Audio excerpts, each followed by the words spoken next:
So about 5 years ago, I'm standing at a cocktail table across from my leader slash father-in-law, Dave, or almost father-in-law at that point, Dave. We're having a drink, it's post-meeting, there's a lot of things happening in the room, got glasses clinking, there's tons of people around us, you know, the lighting's low, there's just a lot of things happening in the room around, but I'm focused in on Dave. And Dave looks over at me and he says, "Shelby, so I hear that you would like a job at Dale Carnegie." And I look back and I go, "Oh my gosh, yes, I want to work for Dale Carnegie. This is what I love. I have found my passion. Sign me up. I don't even know what jobs you have open, but whatever it is, I want to do it. I'm in." And Dave looks at me and he says, "Shelby, I want to know, who do you want to be?" And I stopped, and it was like the whole room went silent. And I really thought about that for a minute. I thought about, who is it that I really want to be? What do I want to accomplish? What kind of person do I want to be in this world? So in that moment, Dave pulled out a cocktail napkin and he started writing down as I worked through what my personal and professional vision would look like for the upcoming year. And based on that conversation, I jumped into a role and started working full-time with Dale Carnegie. And now every single year, for the last 5 years, I have recreated that vision where I sit down, and it might not be on a cocktail napkin anymore, but I sit down once every single year to come up with a personal and professional vision for who I want to be for the coming year. And you know what?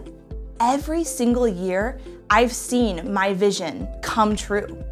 Maybe not always in the way I thought it would, but always, every single year, I'm able to look back at my vision and see the growth, see what I've been able to accomplish, and be grateful for it.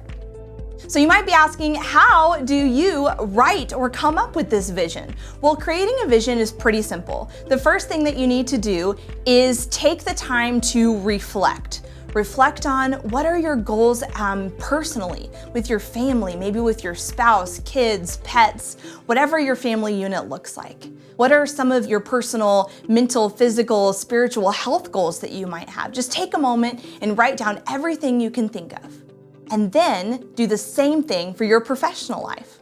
Once you've done that, once you've written down all your hopes and dreams, now it's time to format it. So to format a vision, you really need to do 3 things. The first thing is you need to put your vision in present tense language. So what does that mean? Well, if we think back to our old high school days, present tense language is when we say I am statements. So when we say our vision, we don't want our vision to be something that we hope will happen or that might happen. We know it's going to happen. So in our vision, when we write down our statements, please use I am statements.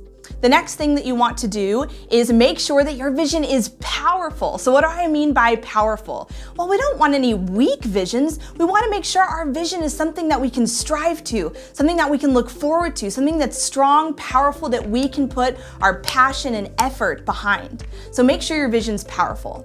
And the third thing is make sure your vision is positive.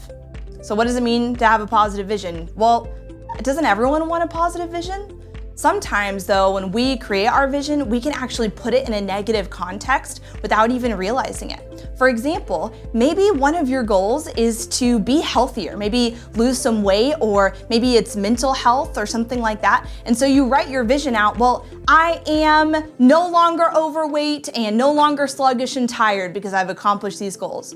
Well, that's actually putting it into a negative light. So instead, try reframing it in a positive way like this. In the next 3 to 6 months, I am healthy, powerful, strong. I'm able to chase my kids around the yard. So make sure that whenever you write your vision, you put it in that positive framework. So in summary, when you're creating your vision, it needs to be positive, powerful, and use present tense language.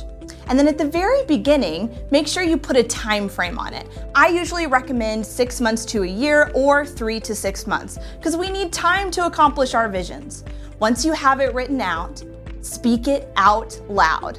So my grandfather-in-law, I know, Norm Wright, was a Dale Carnegie trainer. He's a legend in Dale Carnegie. And he always said that if you really want to believe something that you speak out loud into the world, that you need to say it at least 3 times.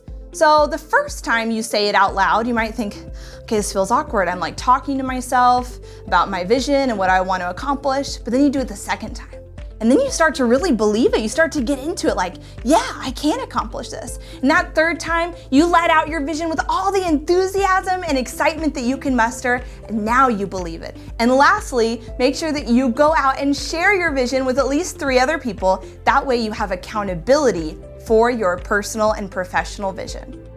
Remember, Dale Carnegie said, if you're not in the process of becoming the person that you want to be, then you're automatically engaged in becoming the person that you don't want to be. So get out there, write down your vision, live out your vision, and I can't wait to see all the amazing things that you're going to accomplish.